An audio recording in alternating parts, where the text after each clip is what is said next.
या दूसरे के मन की बात को जान लेना, कोई इंसान हमारे बारे में क्या सोच रहा है, इन बातों को जान लेना क्या संभव है?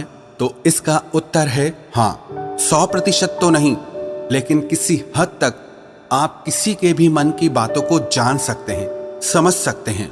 लेकिन अगर आप भी इसे सीखना चाहते हो तो आप इस वीडियो को बहुत ध्यान और समझ के साथ देखिए, और इस वीडियो में जो प्रयोग आपको बताए जा रहे हैं उन्हें आप लगातार अभ्यास करने की कोशिश कीजिए।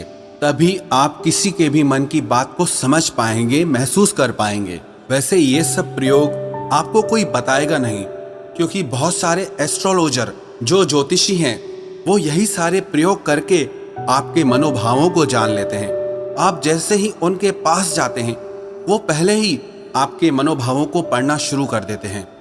आप अपने बारे में उन्हें थोड़ा बताते हैं और वो आपको आपके ही बारे में बहुत कुछ बता देते हैं।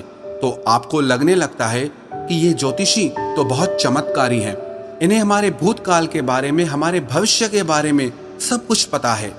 पर ये वास्तविकता नहीं है और ये कोई चमत्कार भी नहीं है। ये सिर्फ अभ्यास की बात है जो उन्होंने किया है, और उसी से ही वो आपके मन की बातों को जान लेते हैं। अब वो तो आपको ये सारी बातें नहीं बता सकते, क्योंकि उनका घर और उनका बिजनेस इसी से ही चलता है।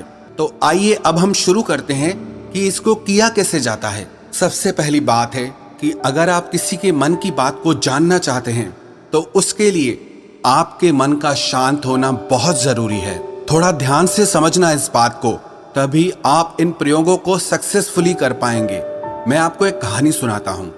एक जैन फकीर हुए जॉर्ज गुरजीएफ, उनके पास जो कोई भी शिक्षा लेने आता था वो उन्हें सिखाते थे कि तुम शब्दों से नहीं, मन के भावों से बातचीत करना सीखो।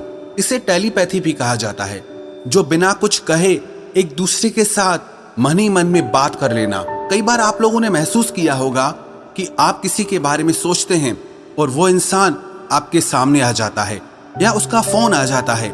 कहीं ना कहीं आपके मन की बातें उस तक पहुंच जाती है और उसके मन की बात आप तक पहुंच जाती है। तो जो जैन फकीर थे वो अपने सारे शिष्यों को एक प्रयोग सिखाते थे कि तुम अपने आप को एक कमरे में बंद रखो और एक भी शब्द नहीं बोलना है, किसी से कोई बात नहीं करनी है। सबसे पहले तो तुम अपनी वाणी को शांत करो। जब तुम्हारी वाणी शांत होगी तभी तुम्हारा मन शांत होगा। हमारी वाणी ही हमारे विचारों को शब्द देती है, आवाज देती है। पहले वाणी में शांति आएगी, फिर विचारों में शांति आएगी। फिर जब धीरे धीरे उन शिष्यों का मन प्रयोगों के द्वारा शांत होने लगता था तो गुरजीएफ क्या करते थे, अपने मन में एक शब्द बोलते थे, जैसे कि गुलाब का फूल। और जब तक वो शब्द उन शिष्यों को सुनाई नहीं देता था वो उन शिष्यों से इसी प्रयोग को लगातार करवाते रहते थे। वो एक ही कोई शब्द अपने मन से बोलते रहते थे और उस शब्द को धीरे धीरे वो सारे शिष्य आसानी से सुन लेते थे, बिना मुंह से कुछ भी बोले। आप कहोगे ये सब बकवास बातें हैं। ये बिल्कुल भी बकवास बातें नहीं है, ये प्रूव्ड साइंटिफिक बातें हैं। बहुत लोगों ने इस पे प्रयोग किए हैं। आपने कभी देखा, जो मनोवैज्ञानिक होते हैं वो बहुत से लोगों के चेहरे के हाव भावों को देखकर, उनकी बातों को सुनकर उनके मन की बात जान लेते हैं। तभी मनोवैज्ञानिक लोगों के सामने सब लोग अपने दिल की हर बात खोल कर रख देते हैं। उन्हें लगता है कि इन्हें हमारे बारे में सब कुछ समझ में आता है, ये तो हमारे मन की बातें पढ़ लेते हैं। जो लोग मनोवैज्ञानिकों के पास जाते हैं उन्हें लगता है कि इस मनोवैज्ञानिक के पास तो कोई चमत्कारी शक्ति है। सच कहूं, उसके पास कोई चमत्कारी शक्ति नहीं। उसने बस अपने विचारों को शांत करके, खुद के विचारों में ठहराव ला करके, उसने अपने भावों को, अपनी ऊर्जा को आपसे कनेक्ट कर लिया। इसलिए जो भी आपके हाव भाव हैं उसकी ऊर्जा को वो मनोवैज्ञानिक महसूस कर पाता है, समझ पाता है। सीधा सरल सा सूत्र है कि जब तक आप बोलते रहते हैं सामने वाले सुनते रहते हैं। आप बोलना बंद करते हैं तभी सामने वाला जो बोल रहा है वो आप सुन पाते हैं।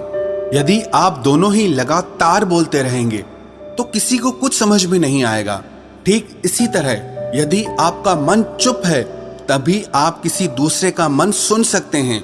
मन के चुप होने का मतलब है कि आप विचार और कल्पनाओं से बाहर निकलकर पूर्णतः शांत हो जाएं। इसे ही चित्त का शांत होना कहते हैं। कहते हैं कि इस मन की शक्ति योग के बल पर जो योगी लोग होते हैं वो चींटियों के पैरों में बंधे घुंघरू की आवाज तक भी सुन सकते हैं। तो लोगों के मन में तो दुनिया भर का शोर मचा हुआ है, वो आपको कैसे नहीं सुनाई देगा। लेकिन इसके लिए आपको एक बात बता दूं, जिन लोगों का मन बहुत चंचल रहता है, बहुत दौड़ता रहता है, ऐसे लोग अपने ही मन की बातों को ठीक से नहीं समझ पाते, तो वो किसी और के मन की बात को क्या समझ पाएंगे। मैंने एक कहानी सुनी, एक फकीर हुए लाओ त्सु, वो अपने एक शिष्य के साथ रोज सुबह में वॉक करने जाते थे। एक दिन जो उनका शिष्य था, तो उस दिन उनका शिष्य अपने मित्र को भी साथ लेकर आया। तो मॉर्निंग वॉक के टाइम पे उनका शिष्य और उसका मित्र भी साथ साथ चलने लगा। वो काफी देर तक ऐसे ही पैदल चलते रहे, किसी ने कोई आवाज नहीं की। जो उनके शिष्य का मित्र था वो बड़ा हैरान हो रहा था कि ये लोग कुछ बोलते क्यों नहीं, इतनी देर से चुप क्यों हैं ये लोग। तो उसने सोचा मैं ही बात शुरू करता हूँ, और काफी समय गुजरने के बाद उसने सिर्फ इतना कहा कि कितनी अच्छी सुबह है, कितना अच्छा मौसम है। जब उस शिष्य के मित्र ने ये बात कही तो लाओ त्सु ने कहा कि कल से तुम अपने मित्र को मेरे पास बिल्कुल लेकर मत आना, क्योंकि ये बहुत शोर मचाता है। वो शिष्य बड़ा हैरान हो गया कि इसने तो सिर्फ इतना कहा कि कितनी अच्छी सुबह है, मौसम कितना अच्छा है, इसमें इसने ऐसा कौन सा शोर मचा दिया। तो लाओ त्सु ने अपने शिष्य से कहा कि मेरा मन अब पूर्णतः शांत हो गया है, अब जरा सी भी आवाज मुझे शोरगुल मालूम होती है। सुबह अच्छी है तो है, मौसम अच्छा है तो है, मैं भी देख रहा था कि मौसम अच्छा है, तुम भी देख रहे थे, तो इस बात को व्यर्थ में बताने का मतलब ही क्या हुआ।